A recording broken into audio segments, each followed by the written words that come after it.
Hey, everybody. I'm Brian McDaniel, and welcome to another episode of Wrong About Sports. Karla Bigham, my normal co-host, is across the pond in Ireland, probably licking her wounds after that Vikings game. But we have two sports fans and friends of ours that are on the show today. So I'll start us off a little different. Hey, everybody. I'm Brian. I'm Chicago Bears fan Brian McDaniel. I am Minnesota Gophers fan, Mike Franklin. And I am Minnesota Vikings fan, Alysen Nesse. And we are Wrong about sports. Well, this was kind of a big weekend for everybody. Now, Mike and Alysen, I know you've watched the program, but for everyone who might be watching for the first time, thank you so much. But we talk about sports, mostly about the NFL, definitely with an NFC North focus. So Bears, Vikings, Packers, Lions. We're going to talk a little bit of other sports as well. But let's start off with the first game from Sunday, which was Vikings they're at Pittsburgh, but in Dublin. Started about 8:30 Minnesota time, and almost from the beginning, it didn't look like things were going that well. What were your initial impressions of the game, and then how it progressed? Well, the Fountain of Youth has been found, and it's somewhere near Croke Field in Dublin. Aaron Rodgers looked like Aaron Rodgers from 2012-ish. He looked amazing. You looked good physically and facially. Well, he didn't have the stupid facial hair that he has. From time to time. Well, and the Vikings, they got off the Pittsburgh got off to a pretty fast start, and the Pittsburgh defense was really relentless the whole game. Carson Wentz was, of course, starting in place of the injured J.J. McCarthy, and I don't think Wentz did well, but I also don't think that you can blame him necessarily for how it all went down. No, our offensive line is plagued by injuries. The whole league, frankly, Yeah. injuries are really shaping some pretty wild scenarios. But the lack of the strength of our offensive line was certainly affecting Wentz's ability to release the ball and have any time to release it. So I think that was really frustrating from the start. Frankly, I'm impressed we ended the way we did, but it was a really, really rough rollout. 3 of 5 offensive linemen, including 2 in the game, Mhm.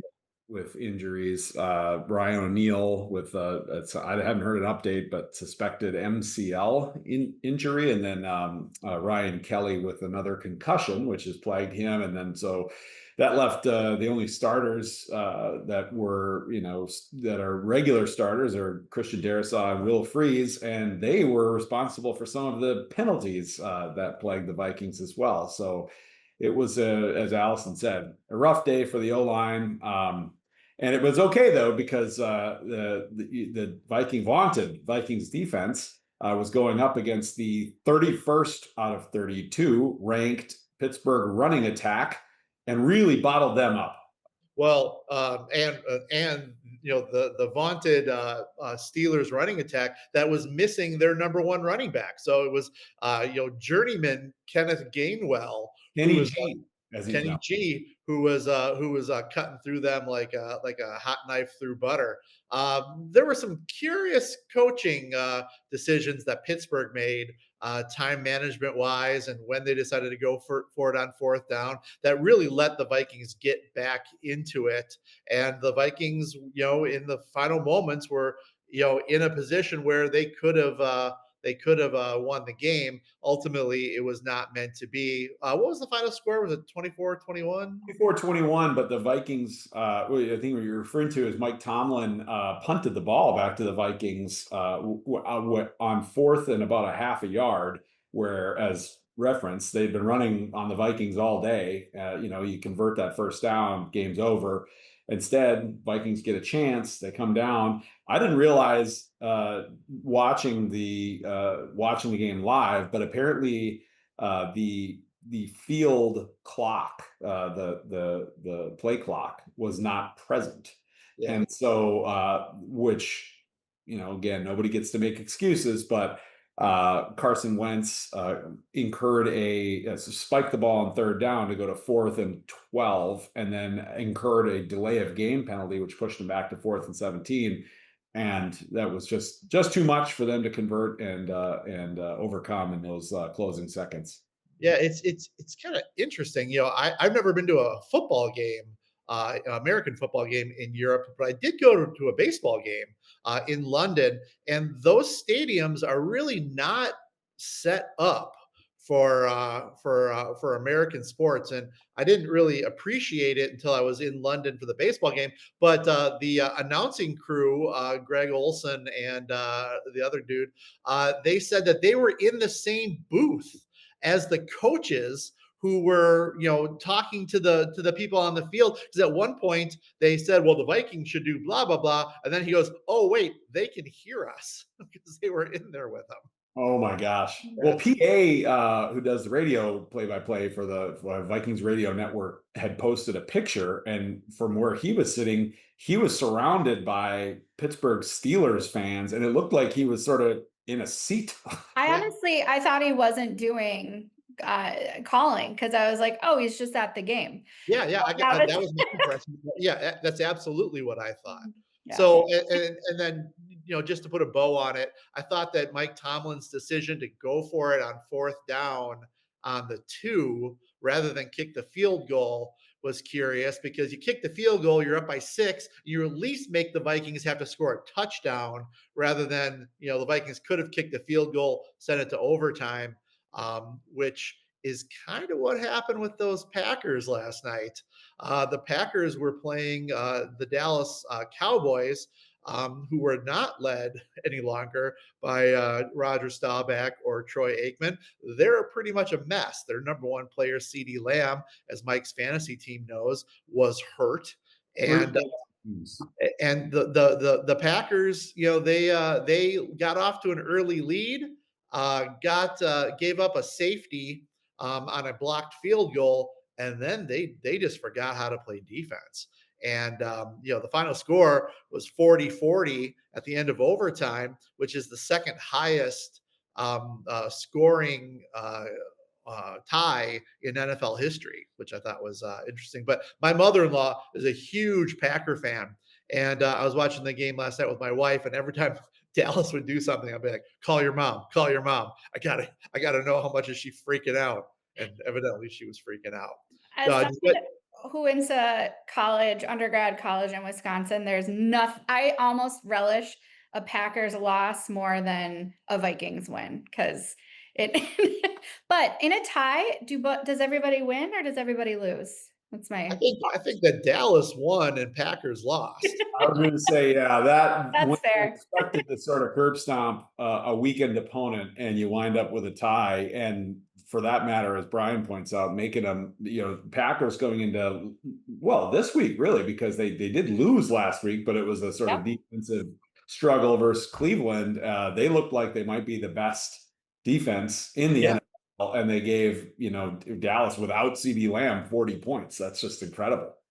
Yeah, no, that was they kept on the broadcast, they kept showing Jerry Jones up in the booth, and he just looked like he was losing his mind.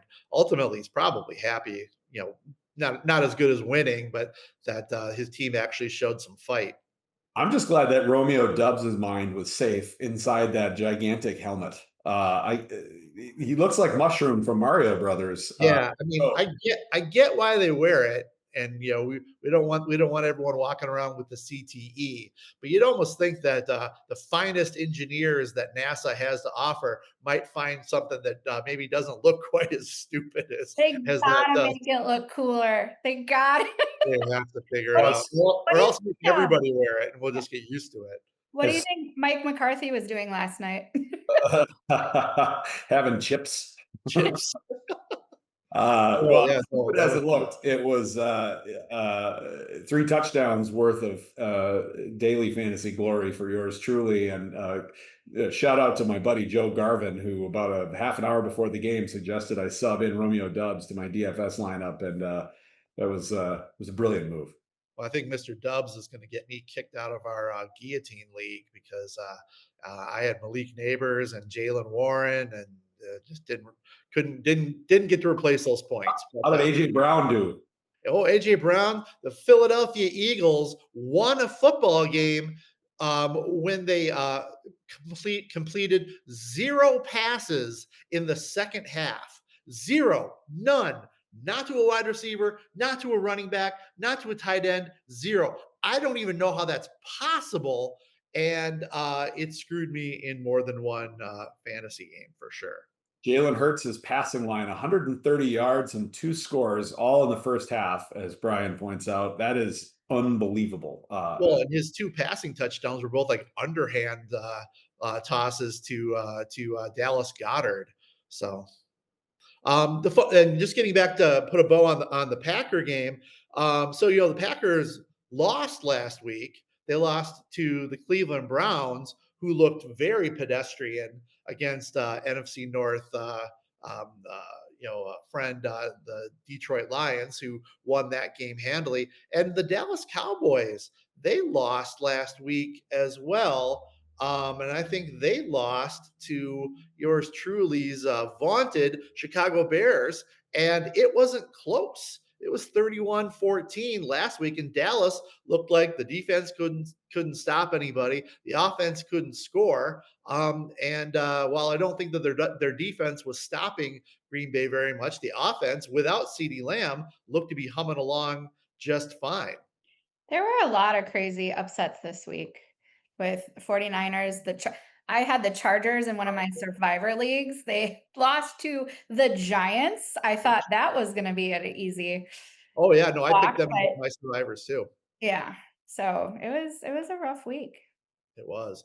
The Bears game. Um, so the Bears won, which is pretty much the only thing I can say because the Bears looked horrendous. They were in Vegas. They're playing the Raiders, who are probably not far off of being kind of in the same position as the Bears talent wise. But the Raiders looked passable for most of the game. The Bears offense and defense just looked hideous, but that's why they play the games. So the Bears got out at the very end. They're at a 25-24 lead. The Raiders are lined up to kick a game-winning field goal, which the Bears are used to seeing. And the Bears blocked it. And then my phone just exploded with everyone. Oh, wow. Friends and foes and neighbors and family members. But at that point, I was so disgusted, I had flipped over to a different game. So Ryan. well, the Cubs. Yesterday was the last day of the baseball season. The Cubs, swept the Cardinals. Have the number one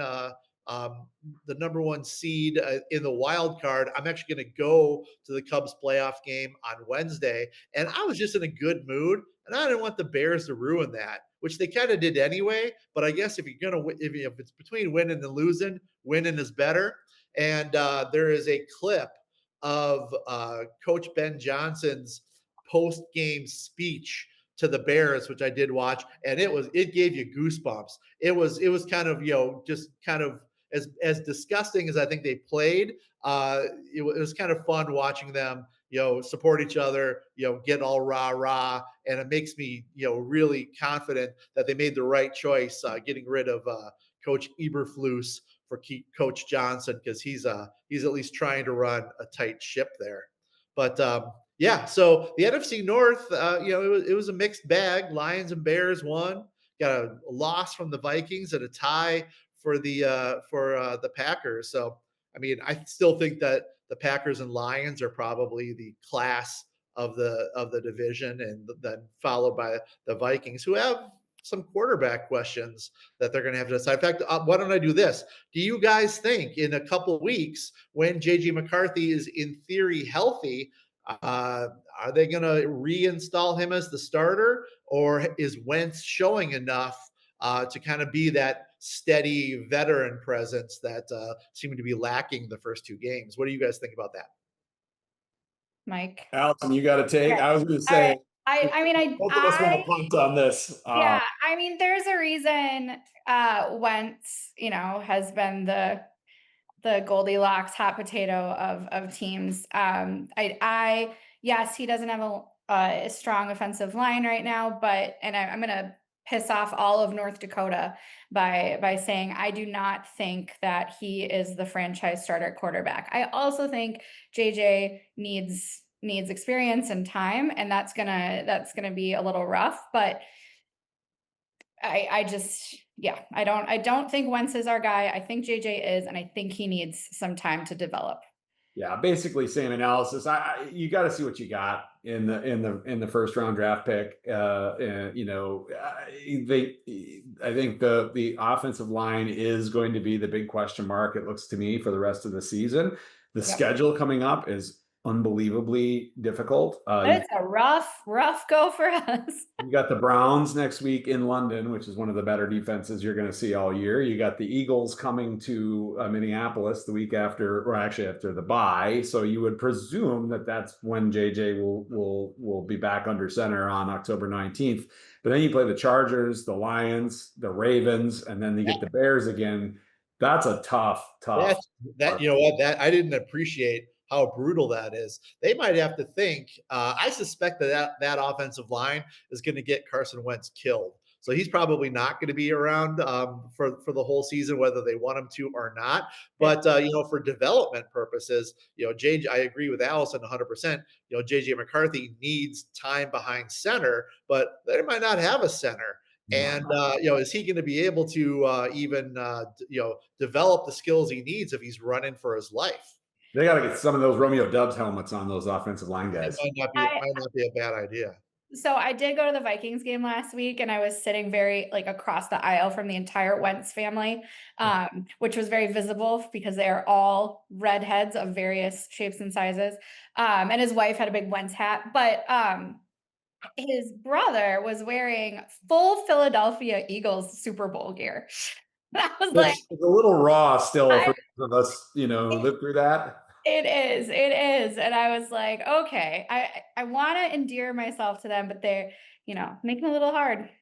Well, in a season, by the way, where Wentz was, I think he was hurt, but then he was sort of supplanted as Eagles QB by Foles. Nick Foles. Yeah. No, he was hurt for that Super Bowl win. So in fact, a little bitter. The North Dakota folks, if anyone listens to this, you're pretty insufferable when it comes to Wentz and Bison's fans. So well, yeah. Well, see, that's what I was going to say is that not all of North Dakota, because the lovely and talented Mrs. Brian McDaniel went to University of North Dakota, and there's nobody she hates more than Carson Wentz because UND does not have any love for those NDSU guys. NDSU. But they're not doing great, but there are a fair amount of NDSU quarterbacks that are in the NFL. So I think it's Wentz. Who success story as we've opined, and then Trey Lance was there's one more too. Is there another one? Trey Lance, Marshall, Minnesota's finest. Minnesota went third overall to the San Francisco 49ers and was quickly supplanted by Mr. Irrelevant Brock Purdy, who they took with the very last pick in that draft. Where did Brock Purdy go to school? He was Iowa State. It was Iowa State. You're right. Go Clones. I got a boy down there. But just getting back to when Carson Wentz got supplanted, if you remember, the Vikings played the Eagles in the playoffs that year. And, my aforementioned mother-in-law, the huge Packer fan, obviously we were rooting pretty hard for the Eagles. And get out of here. When gosh, when the Eagles started winning, she and I were at their house. We were going, Foles.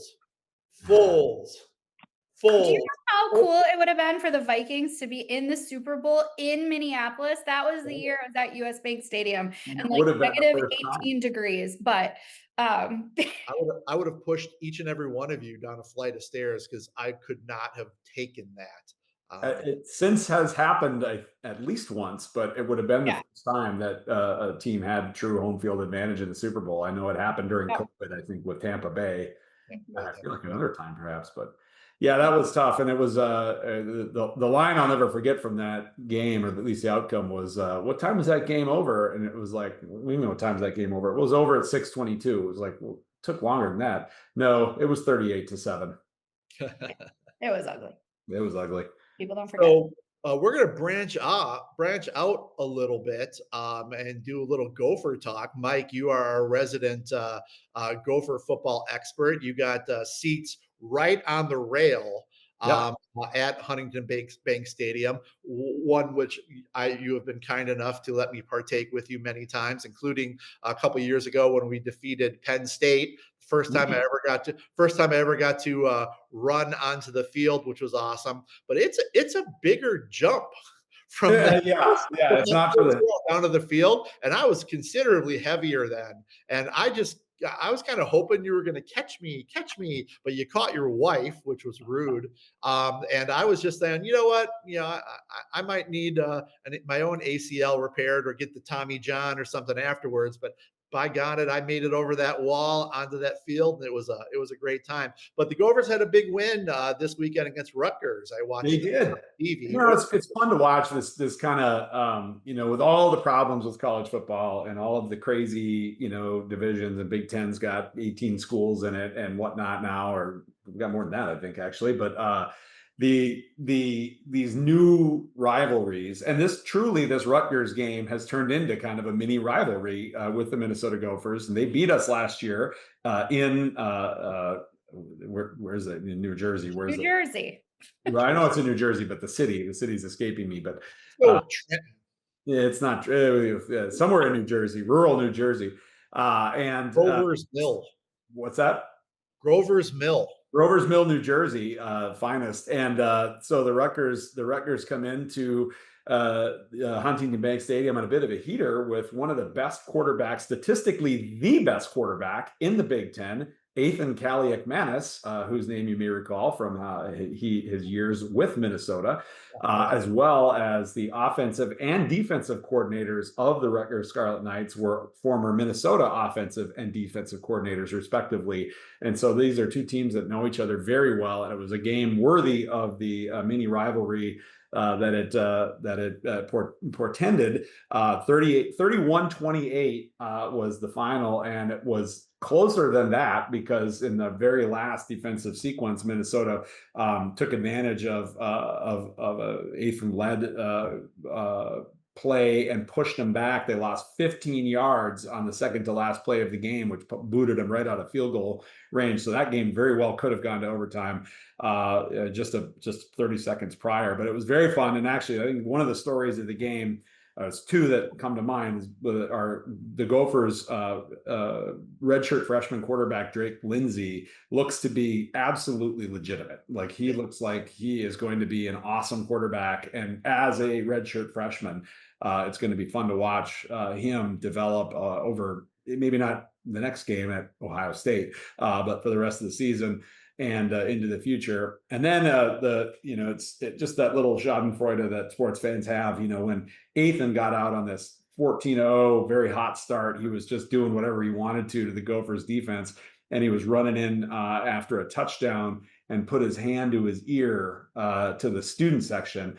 And I believe at that point he was like, 80% completion rate with 2 touchdowns, no interceptions. And I think from then on there was he threw about 100 more yards and an interception, and the Gophers D just shut him down. It was awesome to watch. Very fun game. And who knows what the Gophers are going to wind up. They got beat by Cal last week in Cal for a pretty bad loss. They seem to be kind of an up and down team, but I think the rest of the Big Ten schedule, again, we have a tough one too. We play at Ohio State and at Oregon, so you kind of mark those down as L's. I believe the opening line for the Ohio State game was like 22.5. So maybe we can cover that. But the rest of the season, barring those 2 games, looks very manageable, and it's a good time to be a Gopher fan. I don't predict any Penn State level games in our season coming up, but I believe for the first time since that game, our home schedule looks like we're going to be favored, if not the Nebraska game maybe, but every other game it looks like we'll probably be favored at home for the rest of the season. So it should be a really good home schedule to close out the Big Ten season. Well, I don't want to be the old man that yells at a cloud, but I I just hate what has happened to college football as far as the consolidation of all these different conferences. I just think that everything that made it special was gone. Because in the old days, if you won the Rose Bowl, you felt like you won the national championship, whether you won the national championship or not. So having UCLA, USC, Oregon, Cal, all these teams in the Big Ten, it's just an Whoa, abomination. whoa, whoa, whoa, whoa. Cal is in the ACC, which makes all. Oh, sorry. Former Pac-10 team that didn't make it over. So that all of that is bananas. College football, I think, is great overall, but I would love to see it get more. And it's never going to go back, but to get more No, regionalized. I was gonna say, I think like just to compete with the SEC, like you're just gonna see consolidation just because of the Well, and there's too much money, and it's really a function of college football. I kind of like there was a rant by former and outgoing UCLA coach Chip Kelly from about 2 or 3 seasons ago that's worth re-listening. I think he's right about all of it. But what we're at is you have a professional sport by anybody's definition, and they just have to treat it like the NFL. I think one positive outcome of this, combination of players getting paid, indirectly via NIL and now directly from their schools, and then also the transfer portal, which allows you to just flip teams. There's so much more parity than there was. Yeah. And that's where I do think you see it, a Rutgers, take a leap, and kind of in the middle of the conferences, especially, you're seeing teams with a lot more talent than they used to have. There's still haves and have-nots. I mean, that's why we're 22.5-point dogs against Ohio State. You just don't see a line like that in the NFL. But, if you're like the second or third running back on an Ohio State or an Alabama or Georgia or something like that, you might leave and you might join a Minnesota or a Wisconsin or well, not this year, or a team like that where you're going to be a starter, and I think as a result, the on-field product is about as good as it's been in my lifetime. But I totally agree with you, Brian, is that the structure of it really needs to be focused on by somebody. So Alysen, yeah. then I want to go from Alysen. I want then Mike after that. So is it as simple in that before Alabama, who was a college football dynasty for quite some time, that they were paying players, and now they're just a pedestrian team like everybody else, because now with NIL, everybody gets to pay players, so people don't just flock to Alabama and a couple of those really big schools, or is it more complicated than that? I think it's more complicated than that. I think a lot of schools are paying players in different ways. Deion Sanders was talking about it this week on the Kelsey Brothers podcast. But there's always been ways kind of under the table in which players have been compensated, and now players are in control of the way that in which they're compensated. So it's uncomfortable, but I actually think legalizing it actually what's the word I'm looking for? Allows players to be taken advantage of less. They're able to control the ways in which they were, as opposed to how it used to be, because there was just so many different ways. And then they get in trouble. Remember Reggie Bush, lost his Heisman for something that everybody was experiencing. So I think keeping it above board, keeping it legal was the right way to go, even though it totally changes the dynamic of college sports. Well, and Reggie Bush losing his Heisman led to one of the funniest things, really, that has been uttered anywhere, but certainly at the ESPYS, SBs. when Norm Macdonald said, Reggie Bush, lost his Heisman Trophy. Normally, to do that, you have to kill your ex-wife and a waiter. Oh, that's great. Oh, rest in peace, Norm. One of the Rest best. in peace, Norm. He's the goat. He's the goat. I do, but it's created. I think I started the first several years of this being pretty much in the with my shaking my fist at the clouds too. But this resurgence of these sort of mid-tier teams, I think, is not possible without the combination of NIL and transfer portal. You look at like an Indiana, and Indiana looks to be a legitimate playoff team this year with what do they call him, Fernando Heisman Doza. With their quarterback, who's a Cal transfer and is, and for transferred, A, was able to transfer, and B, transferred for a lot of money, that they were able to put together a competitive package for him. Just a fun team to watch, and a team that 10 years ago, no one cared about Indiana football. I mean, it's a basketball school. And so those storylines are cool. And I think they're still evolving. And I hope, though, that somebody, and I don't know if it'll be the NCAA or if it needs to be the conferences or it just needs to be, TV, needs to come in and say, okay, but we do need some kind of parity between the conferences, between the teams. We have a lot more parity now with players moving, but we need some sort of a system where we don't have haves and have-nots every year, because it's just bad for the product as a whole. I think with the amount of teams they have and the legacies of all these individual teams, it'd be really fun to come up with some sort of a relegation type system where there's sort of different tiered playoff, leagues, basically, where, a team, like a Minnesota might be a second or third tier type of a team that you're playing on that bubble to come up into the next league the following year. Would be a lot of fun to put together for college football. And there's enough teams to do it. And I think it would create enough of a distinction between the NFL where it would still remain a different kind of a sport, and it would inject some new life into it. But yeah, what do I know? What do any of us know? Well, Are- sorry, Alysen. Oh, no. Do we have Oh. a second to talk about the Ryder Cup? Yes. Is it just me? Is it just me you. glued to the It is TV just for you. 3 days? It is just you, but somebody else might care about it. So please, I I know that there was controversy. I hope that some people who love America care about the Ryder Cup. There was a lot of controversy, particularly about fan behavior. So Yeah. it was hosted this year at Bethpage Black. It's a course in Long Island, which, like, go to Long Island, get Long Island. I'll say that. And the Ryder Cup is one of my favorite sporting events out of everything. It's every 2 years, hosted every other time, either somewhere in Europe, somewhere in the US. And it's always a rowdy crowd. It's always raucous. People wear costumes. It's festive. It's fun. It's supposed to be fun and friendly competition. But this year, fans did take it too far, and they particularly took it too far with Rory McIlroy and his wife. And she even had a beer thrown at her gorgeous hat, which was it was. I'll be honest, as a huge golf fan, it was embarrassing.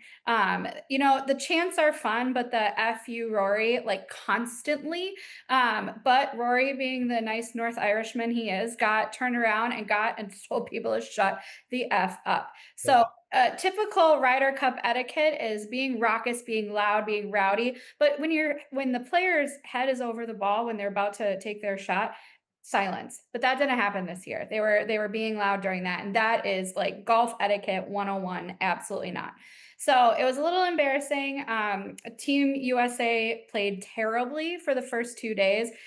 They were down, I think, like 11.5 to 4.5 after day 2, but launched an incredible comeback yesterday. But we ended up still losing 13 to 15. So Europe retained the cup. They had won it 2 years ago. But I don't know. It was not a great look for American fans, but a lot of people are blaming it on New York because it's very because that's what it's like to go to a sporting event in New York, let alone on Long Island, as I started with.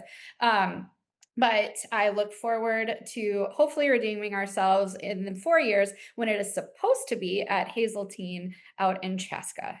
So, well, I commit to you today that I will be there and I will be loaded. I mean, same, but you will shut up when the head is over the ball. We'll see. Sorry, Mike. No, I was going to say Alyson's not my supervisor, so I think I am. yes, you are. Any event, you know what? Let's wrap it up. I want to thank you guys so much for filling in for Biggie when she is over in Ireland. I don't think she's staying for the next week's game, which is in London, Vikings and Browns.